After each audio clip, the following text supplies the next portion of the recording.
Bonjour, une méthode pour obtenir des informations structurales sur des macromolécules en solution est d'utiliser la technique de diffusion des rayons X à petits angles, le SAX. La technique que je vous présente aujourd'hui est une technique qui utilise les propriétés d'interaction des rayons X avec la matière et plus précisément avec les électrons des macromolécules. La théorie est donc très similaire à celle de la cristallographie. L'objectif de cette courte présentation est de vous initier à la technique SAX en vous expliquant comment s'effectue une mesure sur la ligne swing du synchrotron Soleil. Les contraintes liées à la technique SAX y seront abordées, ainsi que les moyens de les surmonter. L'acronyme SAX veut dire Small Angle X-ray Scattering, ce qui veut dire diffusion des rayons X aux petits angles.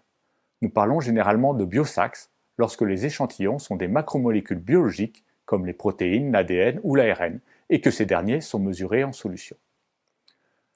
Lorsque le faisceau de rayons X irradie l'échantillon en solution, des photons X interagissent avec les électrons présents dans la solution, et donc diffusent dans toutes les directions.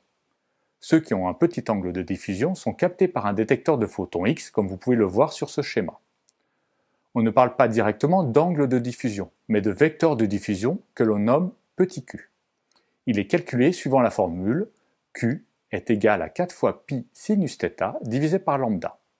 Lambda qui est la longueur d'onde du faisceau X.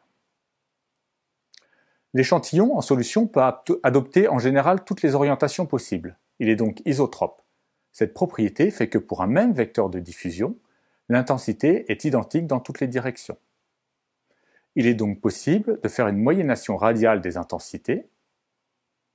On obtient alors une courbe SAX à une dimension avec en abscisse le vecteur de diffusion, petit q, et en ordonnée l'intensité qui lui est associée. Les informations que l'on peut obtenir avec la technique du SAX peuvent être divisées en deux catégories. Une catégorie que j'appellerai directe, c'est-à-dire les informations que l'on peut obtenir à partir de la courbe seule. Ces informations sont la forme de la macromolécule, sa taille, sa masse et donc son degré d'oligomérisation, et son degré de flexibilité. L'interprétation de la courbe, et c'est la deuxième catégorie, permet d'accéder à une enveloppe à basse résolution, permet également de filtrer et ainsi de sélectionner des modèles générés par modélisation moléculaire en les comparant directement à la courbe expérimentale, et peut également aider à modéliser des parties flexibles et souvent manquantes d'une structure obtenue à haute résolution. Pour mesurer correctement les échantillons en solution, il faut un contraste élevé entre la macromolécule et son solvant, une absence d'interaction moléculaire, une monodispersité de l'échantillon et également une correspondance parfaite entre le tampon de référence et celui de l'échantillon. Pour illustrer la notion de contraste, faisons un tour rapide vers la photographie. Si on essaye de photographier un chat noir sur un fond gris, on ne verra presque rien, car il y a peu de contraste entre les deux. Pour voir quelque chose, il va falloir mettre un temps d'exposition plus long ou éclairer le sujet. Dans le cas du SAX, on parle de contraste entre la densité électronique des macromolécules, le chat, et le solvant, le fond. Pour les macromolécules en solution, la différence de contraste est faible avec le solvant.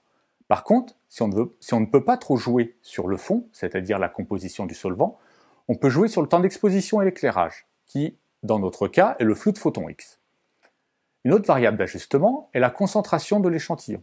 En général, les échantillons doivent avoir une concentration comprise entre 1 et 10 mg par millilitre pour un volume compris entre 50 et 100 microlitres.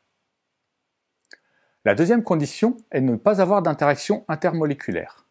On parle alors de solution idéale. Pour limiter ces interactions, on peut soit diluer l'échantillon, mais cela va à l'encontre de ce que je viens de vous dire précédemment, soit modifier la composition du solvant, en jouant sur la concentration saline par exemple. En pratique, pour savoir s'il n'y a pas d'interaction intermoléculaire, on mesure les échantillons à différentes concentrations et on vérifie ensuite que les courbes SAX sont superposables. À ma droite sont représentées 4 mesures SAX à différentes concentrations. Lorsqu'on superpose les courbes, on observe une diminution de l'intensité à petits angles pour les concentrations les plus élevées. Ceci est typique d'un phénomène de répulsion intermoléculaire. Pour un phénomène d'attraction, on aurait observé alors une augmentation de l'intensité aux petits angles. La troisième condition est d'avoir un échantillon monodisperse en taille, c'est-à-dire que toutes les molécules doivent avoir la même taille. La technique SAX en elle-même ne peut pas vous indiquer si l'échantillon est monodisperse. Il faut donc le vérifier de façon indépendante. Il existe pour cela plusieurs techniques possibles, comme la chromatographie d'exclusion stérique, la DLS, diffusion de la lumière dynamique, l'ultracentrifugation analytique ou le MALS, par exemple. Enfin, la quatrième condition est liée au fait que pour obtenir une courbe Sachs d'une macromolécule en solution, il faut éliminer le signal du capillaire et du tampon.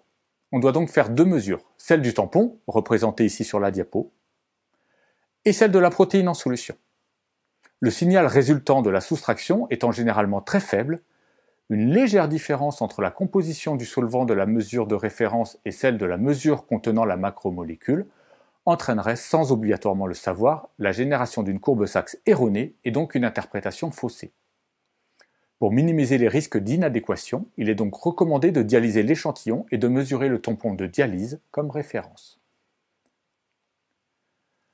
Toutes les contraintes que j'ai énumérées précédemment, sauf celle du contraste, peuvent être surmontées en couplant en amont de la mesure Sachs une chromatographie d'exclusion Sterix. On appelle cela le sec-Sachs.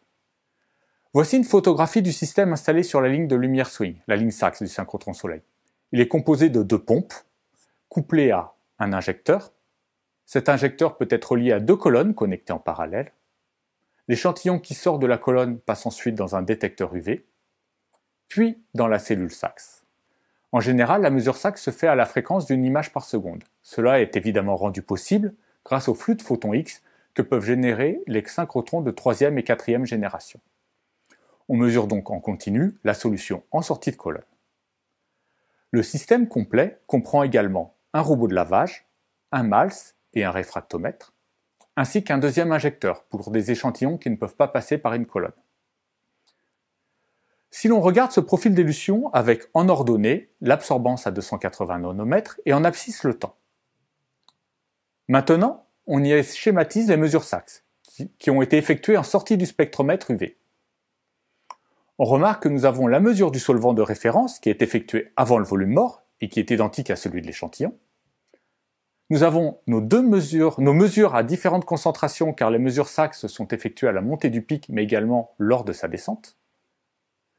Et enfin, nous avons également séparé en fonction de la taille les espèces présentes au sein de notre échantillon. Je ne détaillerai pas dans cette vidéo les méthodes pour identifier toutes les courbes correspondantes à un échantillon monodisperse. Mais sachez qu'après avoir sélectionné ces courbes, il suffit de les moyenner pour obtenir la courbe Sachs correspondant au pic d'élution. Pour conclure sur cette courte présentation de la technique Sachs, il faut garder en tête qu'il est très difficile de savoir a posteriori si la courbe obtenue correspond bien à la protéine que l'on veut étudier, et qu'aucun biais n'a été introduit. Il n'y a pas de moyen permettant de valider une courbe Sachs. Et il faut donc s'assurer que l'échantillon qui a été mesuré est idéal, monodisperse, et que la soustraction du tampon est correcte, avant de commencer l'interprétation de la courbe Sachs. Car attention, quelle que soit la qualité de l'échantillon, la mesure Sachs vous restituera toujours un résultat, même mauvais. Merci d'avoir suivi cette vidéo.